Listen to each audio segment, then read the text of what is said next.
संपूर्ण रामायण कथा भाग 44। राजा दशरथ की मृत्यु। श्रवण कुमार के वृतांत को समाप्त करने के पश्चात राजा दशरथ ने कहा, कौशल्य, मेरा अंतिम समय अब निकट आ चुका है। मुझे अब इन नेत्रों से कुछ भी दिखाई नहीं दे रहा। राम को अब मैं कभी नहीं देख सकूंगा। मेरी समस्त इंद्रियां मुझसे विदा हो रही हैं। मेरी चेतना शून्य हो रही है। हा राम, हा लक्ष्मण, हा पुत्र, हा सीता, हाय कुलघातिनी कई। कहते कहते राजा दशरथ की वाणी थम गई, श्वास उखड़ गए और उनके प्राण पखेरु उड़ गए। उनके प्राण निकलते ही रानी कौसल्या पछाड़ खाकर भूमि पर गिर पड़ी। सुमित्रा आदि रानियां तथा अन्य स्त्रियां भी सिर पीट पीट कर विलाप करने लगीं। समस्त अंतःपुर में करुणाजनक क्रंदन गूंजने लगा। सदैव सुख समृद्धि से भरे रहने वाला राजप्रासाद दुख का आगार बन गया।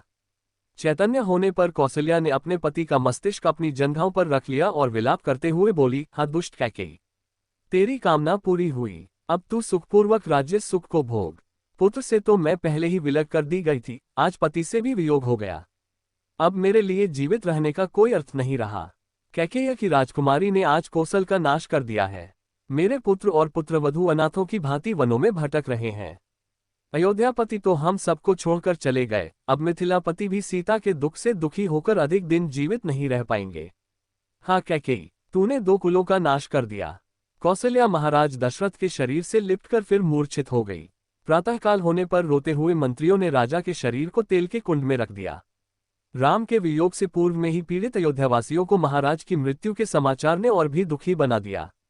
राजा की मृत्यु के समाचार प्राप्त होते ही समस्त व्यथित मंत्री, दरबारी, मार्कंडेय, मौद्गल, वामदेव, कश्यप तथा जाबाली वशिष्ठ के आश्रम में एकत्रित हुए। उन्होंने ऋषि वशिष्ठ से कहा, हे महर्षि, राज सिंहासन रिक्त नहीं रह सकता, अतः किसी रघुवंशी को सिंहासनाधीन कीजिए।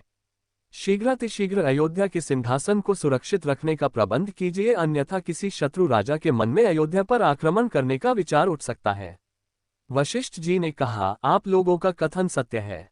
स्वर्गीय महाराज के द्वारा भरत को राज्य का उत्तराधिकारी घोषित किया ही जा चुका है, अतः मैं भरत को उनके नाना के यहाँ से बुलाने के लिए अभी ही किसी कुशल दूत को भेजने की व्यवस्था करता हूँ।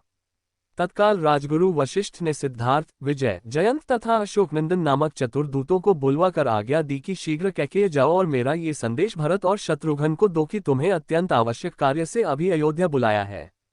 ध्यान रखो कि वहां पर राम, लक्ष्मण और सीता को वन भेजने का या महाराज की मृत्यु का वर्णन कदापि मत करना। कोई भी ऐसी बात उनसे मत कहना जिससे उन्हें किसी अनिष्ट की आशंका हो या उनके मन में किसी भी प्रकार के अमंगल का संदेह उत्पन्न हो। राजगुरु वशिष्ठ की आज्ञा पाते ही चारों दूतों ने वायु के समान वेग वाले अश्वों पर सवार होकर कैकेयी देश के लिए प्रस्थान किया। वे मालिनी नदी पार करके हस्तिनापुर होते हुए पहले पांचाल और फिर वहां से शरदन देश पहुंचे। वहां से वे इक्षुमती नदी को पार करके वाहलीक देश पहुंचे। फिर विपाशा नदी पार करके कैकेयी देश के गिरिव्रज नामक नगर में पहुंच गए। जिस रात्रि ये दूत गिरिव्रज पहुंचे उसी रात्रि को भरत ने एक अशुभ स्वप्न देखा। निद्रा त्यागने पर स्वप्न का स्मरण करके वे अत्यंत व्याकुल हो गए। अपने उस स्वप्न के विषय में एक मित्र को बताते हुए उन्होंने कहा, हे सखा, रात्रि में मैंने एक भयानक स्वप्न देखा है। स्वप्न में पिताजी के सिर के बाल खुले थे। वे पर्वत से गिरते हुए गोबर से लथपथ थे और अंजलि से बार बार तेल पी पीकर हंस रहे थे। मैंने उन्हें तिल और चावल खाते तथा शरीर पर तेल मलते देखा। इसके बाद मैंने देखा कि सारा समुद्र सूख गया है, चंद्रमा टूटकर पृथ्वी पर गिर पड़ा है, पिताजी के प्रिय हाथी के दांत टूट गए हैं, पर्वतमालाएं परस्पर टकराकर चूर चूर हो गई हैं और उससे निकलते हुए धुएं से पृथ्वी और आकाश काले हो गए हैं। मैंने देखा कि राजा गधों के रथ में सवार होकर दक्षिण दिशा की ओर चले गए। ऐसा प्रतीत होता है कि यह स्वप्न किसी अमंगल की पूर्व सूचना है। मेरा मन अत्यंत व्याकुल हो रहा है। भरत ने स्वप्न का वर्णन समाप्त किया। ही था कि अयोध्या के चारों दूतों ने वहां प्रवेश कर उन्हें प्रणाम किया और गुरु वशिष्ठ का संदेश दिया, हे राजकुमार, गुरु वशिष्ठ ने अयोध्या की कुशलता का समाचार दिया है तथा आपसे तत्काल अयोध्या चलने का आग्रह किया है। कार्य अत्यावश्यक है, अतः आप तत्काल अयोध्या चलें। संपूर्ण रामायण कथा भाग 45। भरत शत्रुघ्न की वापसी। गत रात्रि के स्वप्न और इस प्रकार दूतों के आगमन ने भरत के मन में उठने वाले अनिष्ट की आशंका को और प्रबल कर दिया। किंतु उनके बार बार पूछने पर भी दूतों ने किसी भी अशुभ समाचार के विषय में कुछ नहीं बताया। भरत तथा शत्रुघ्न ने शीघ्रतापूर्वक महाराज कैकेयी से विदा लिया और दूतों के साथ अयोध्या की ओर प्रस्थान किया। अनेक नदियों तथा दुर्गम घाटियों को पार करके भरत अयोध्या की सीमा में प्रविष्ट हुए। वहां का दृश्य देखकर वे बोले, हे दूत, अयोध्या की ये वाटिकाएं जन शून्य क्यों है? नगर में प्रतिदिन होने वाले प्रजाजनों का तुमुल नाद क्यों सुनाई नहीं दे रहा है? ऐसा क्यों प्रतीत हो रहा है जैसे आज अयोध्या श्रीहीन हो गई हो? क्या यहाँ किसी प्रकार की अवांछनीय घटना घटित हुई है? दूतों ने उनके इन प्रश्नों का कुछ भी उत्तर नहीं दिया। आशंकित भरत राजप्रासाद में पहुंचे। वे सबसे पहले पिता के दर्शन करने के लिए उनके भवन की ओर चले। उन्हें वहां न पाकर वे अपनी माता कैकेयी के कक्ष में पहुंचे। उन्हें देखकर मुस्कुराती हुई कैकेयी स्वर्ण के आसन से उठी। भरत ने माता का चरण स्पर्श किया। कैकेयी ने उन्हें हृदय से लगाकर आशीर्वाद दिया और अपनी माता और पिता के कुशल समाचार पूछा। कैकेयी की कुशलता के विषय में जान लेने के पश्चात वह बोली, वत्स, मार्ग में तुम्हें कोई कष्ट तो नहीं हुआ? उसके इस प्रश्न का कुछ भी उत्तर न देकर भरत ने पूछा, माता, मैं पिताजी के भवन से यहाँ आ रहा हूँ। वे वहां नहीं थे, मुझे बताइए वे कहाँ हैं? तटस्थ भाव से कैकेयी ने कहा, हे पुत्र, तुम्हारे तेजस्वी पिता स्वर्ग से धार गए। कैकेयी के मुख से इन शब्दों को सुनते ही भरत के हृदय को मर्मांतक आघात लगा। वे बिलख बिलख कर रोने लगे। फिर वे बोले, अचानक ये कैसे हो गया? हाय, मैं कितना अभागा हूं कि अंतिम समय में उनके दर्शन भी न कर सका। धन्य है राम लक्ष्मण जिन्होंने अंतिम समय में पिताजी की शुश्रूषा की। पिताजी के बाद अब भैया राम ही मेरे आश्रय एवं पूज्य हैं। वे कहाँ हैं? माता, क्या अंतिम समय में पिताजी ने मुझे याद किया था? मेरे लिए उन्होंने क्या संदेश दिया है? भरत को सांत्वना देती हुई कैकेयी बोले, वत्स, तुम्हारे पिताजी ने तुम्हारे लिए कुछ भी संदेश नहीं दिया।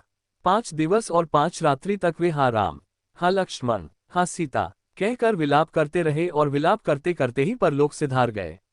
ये सुनकर भरत की पीड़ा और बढ़ गई और वे बोले, क्या पिताजी के अंतिम समय में भैया राम भी नहीं थे?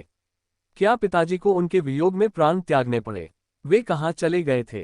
कैकेयी ने मुस्कुराते हुए कहा, तुम्हारा बड़ा भाई राम तो लक्ष्मण और सीता के साथ वकल पहनकर वन को चला गया है।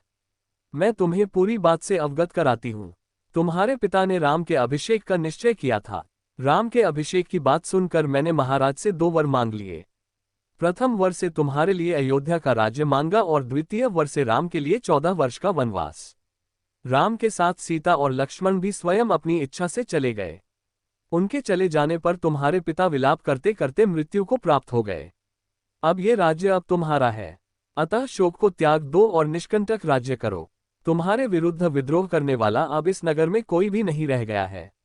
मैंने पूरी व्यवस्था कर रखी है।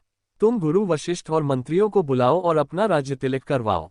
राम लक्ष्मण के वनवास के विषय में और पिता की मृत्यु का कारण जानकर भरत का मन व्यथा से भर गया और साथ ही साथ उनका तन क्रोध से जल उठा। वे बोले, हे पापिन माते, तुम रघुकुल का कलंक हो।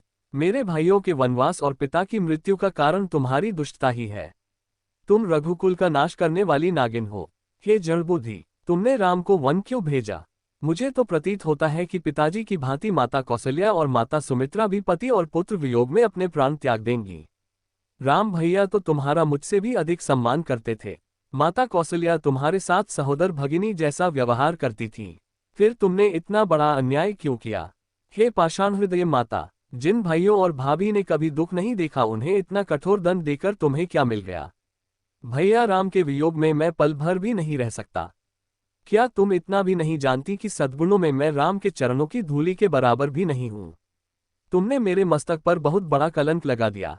मैं इसी क्षण तुम्हारा परित्याग कर देता, किंतु तुम्हारे उदर से जन्म लेने के कारण ऐसा भी नहीं कर सकता। अस्तु, मैं यदि तुम्हें नहीं त्याग सकता तो क्या हुआ, अपने प्राण तो त्याग सकता हूं। मैं विष खा लूंगा या वनों में राम को ढूंढते हुए प्राण दे दूंगा। ये तुमने कैसे भुला दिया कि इक्ष्वाकु कुल में सदा से ज्येष्ठ पुत्र ही राज्य करता आया है। मैं अभी वन जाकर राम को वापस बुला लाऊंगा और उनका सिंहासन उन्हें सौंप दूंगा। इतना कहकर वे शत्रुघ्न सहित रोते रोते कौशल्या के भवन की ओर चले दिए। भरत और शत्रुघ्न ने माता कौशल्या का चरण स्पर्श किए। उन्हें आशीर्वाद देकर कौशल्या बोली, वत्स, ये तो अच्छी बात है कि तुम्हें राज्य प्राप्त हो गया, किंतु निर्दोष राम को वनवास देकर तुम्हारी माता को क्या मिला? मैंने निश्चय किया है कि तुम्हारे सिंहासन संभालने के पश्चात मैं भी वन चली जाऊंगी। उनके इन शब्दों को सुनकर भरत ने रोते हुए कहा, हे माता, आप मुझे क्यों दोष देती हैं? जो कुछ भी हुआ वह मेरे अनुपस्थिति में हुआ है। भैया के वियोग में तो मेरा हृदय फटा जा रहा है। उनके बिना अयोध्या का तो क्या, यदि त्रैलोक्य का राज्य भी कोई मुझे दे तो मैं नहीं लूंगा। राम के वनगमन में यदि मेरी लेश मात्र भी सहमति हो तो मुझे रौरव नर्क मिले। इसी समय भूमि फट जाए और मैं उसमें समा जाऊं। यदि इस दुष्ट कार्य में मेरी सहमति हो तो मुझे वह दंड मिले जो घृणित पाप करने वाले पापी को मिलती है। ये कहकर रोते हुए भरत मूर्छित होकर कौशल्या के चरणों में गिर पड़े। जब वे कुछ चैतन्य हुए तो कौशल्या बोली, बेटा, इस प्रकार की बातें करके तुम मुझे क्यों दुखी करते हो? क्या मैं तुम्हें और तुम्हारे हृदय को नहीं पहचानती? और वे भरत को नाना प्रकार से सांत्वना देने लगी। संपूर्ण रामायण कथा भाग 46। दशरथ की अंत्येष्टि। दूसरे दिन प्रातःकाल गुरु वशिष्ठ ने शोकाकुल भरत को धैर्य बंधाते हुए महाराज दशरथ की अंत्येष्टि करने के लिए प्रेरित किया। राजगुरु की आज्ञा का पालन करने के लिए प्रयास करके भरत ने हृदय में साहस जुटाया और अपने स्वर्गीय पिता का प्रेतकर्म प्रारंभ किया। तैलकुंड में रखे गए शव को निकालकर अर्थी पर लिटाया गया। अर्थी पर पिता का शव देखकर भरत का हृदय चीत्कार कर उठा। रो रोकर वे कहने लगे, हाँ पिताजी, आप मुझे छोड़कर चले गए। आपने तनिक भी विचार नहीं किया कि अनाथ होकर मैं किसके आश्रय में जीऊंगा। आप मुझसे बात नहीं कर रहे हैं क्योंकि आप मुझे दोषी समझते हैं। आप स्वर्ग सिधार गए, भैया राम वन को चले गए, अब इस अयोध्या का राज्य कौन संभालेगा?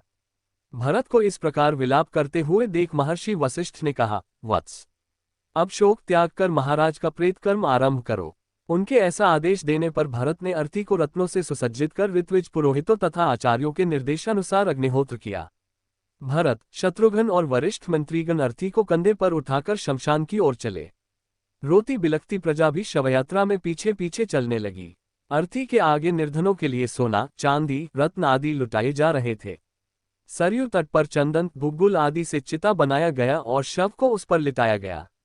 सभी रानियां विलाप करके रोने लगीं। भरत ने चिता में अग्नि प्रज्वलित किया और सत्यप्रायण महात्मा दशरथ का नश्वर शरीर का पंचभूत में विलय हो गया।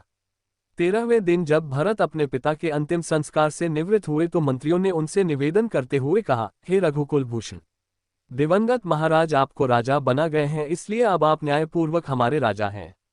अतः अब आप सिंहासनारूढ़ होने की कृपा करें। इस पर भरत बोले, सदा से रघुकुल की रीति रही है कि पिता के स्थान पर ज्येष्ठ पुत्र ही राजा होता है, इसलिए इस सिंहासन पर मेरा कोई अधिकार नहीं है, इस पर केवल धर्मात्मा राम का ही अधिकार है। मैंने निश्चय किया है कि मैं वन से राम को लौटा लाऊंगा, उनके स्थान पर मैं स्वयं 14 वर्ष पर्यंत वन में रहूंगा। अतः आप सभी तत्काल भैया राम को वापस लाने के लिए वन में जाने की तैयारी करें। भरत के इस कथन ने सब में एक नया उत्साह उत्पन्न कर दिया। उनके मन में राम के लौटने की आशा प्रबल होने लगी। समस्त तैयारियां पूर्ण होने पर भरत, शत्रुघ्न, तीनों माताएं, मंत्रीगण, दरबारी आदि चतुरंगिनी सेना के साथ वन की ओर चले। प्रजाजन उत्साह में भरकर राम और भरत की जय जयकार करते जाते थे। राजा गुह के नगर श्रृंगवरपुर के निकट गंगा तट पर उन्होंने अपना पड़ाव डाला।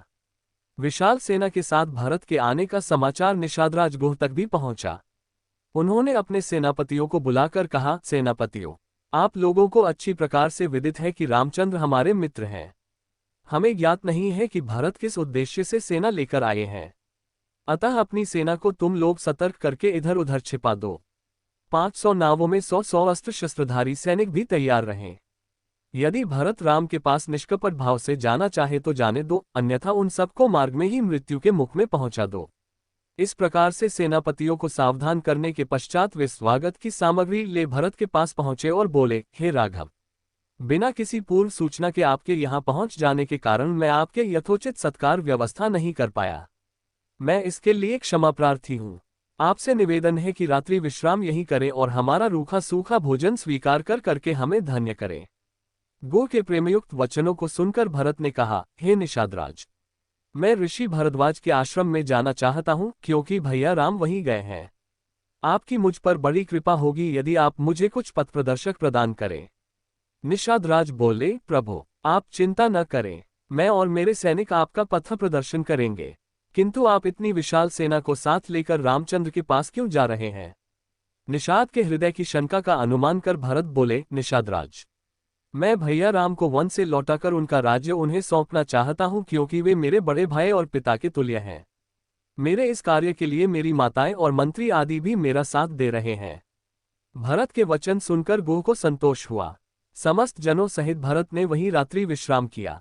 प्रातःकाल गुहराज की आज्ञा से गंगा के किनारे पर सैकड़ों नौकाओं का प्रबंध कर दिया गया और उनमें सवार होकर सब गंगा पार उतर गए। वे सभी महर्षि भरद्वाज के आश्रम में पहुंचे। उनका यथोचित सत्कार करने के पश्चात महामुनि ने भरत से वन में आगमन का कारण पूछा। भरत ने हाथ जोड़कर कहा, महामुने, मैं अपने भैया राम का दास हूँ। मेरी माता कैकेयी ने जो कुछ किया है मैं उसके सर्वथा विरुद्ध हूँ। मैं भैया राम के पास जाकर उनसे क्षमा याचना करना चाहता हूँ। मैं उनसे अयोध्या लौटने की प्रार्थना करना चाहता हूँ कि वे वापस लौटकर अपना राज्य संभालें। भरत की बात सुनकर मुनि बोले, भरत, तुम वास्तव में महान हो। मैं तुम्हें आशीर्वाद देता हूँ कि तुम तीनों लोकों में यशस्वी हो। आजकल राम, सीता और लक्ष्मण के साथ चित्रकूट में निवास करते हैं।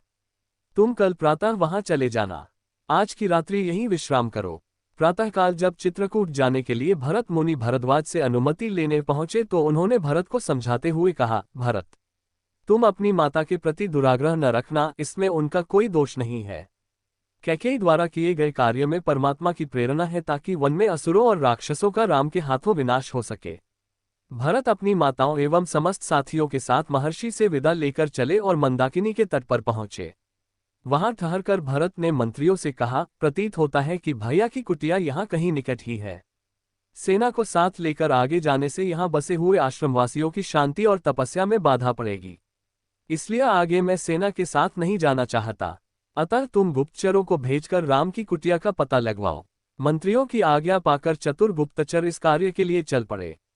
संपूर्ण रामायण कथा आगे का भाग 47 में सुने। राम भरत मिला।